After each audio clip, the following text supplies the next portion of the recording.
More on our breaking news. Tennis star Novak Djokovic's visa to enter Australia has been cancelled after being detained at Melbourne Airport for 8 hours. Health Minister Greg Hunt joins us now. Good morning to you, Minister.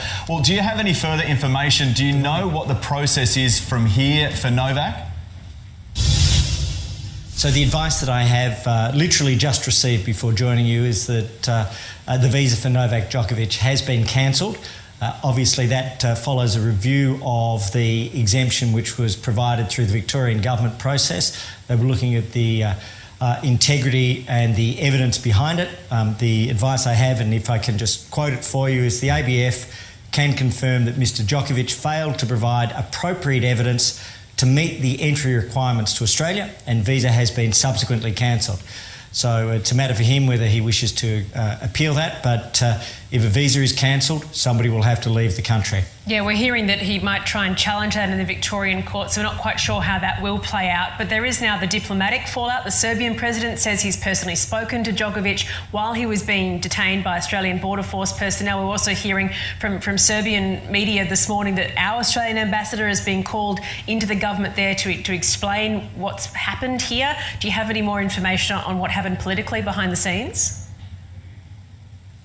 Look, I don't. I apologise. I've been working on the coronavirus response, where we've had record boosting vaccinations in the last 24 hours. But I do know that right throughout, as a Commonwealth, as a national government, as an Australian government, the Prime Minister has been clear that Australians have had to do it tough, and Australian in many different states and territories has to show their vaccination record, in some cases to enter premises and cafes and other things, and it's not unreasonable to have exactly the same requirements of all who enter this country. So fair and equitable for all, and the requirements were not able to be met.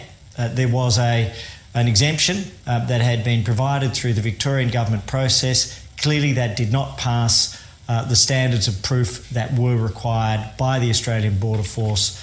Yes, it's tough, but it's fair and it's equitable, and it's one rule for all under this Australian government.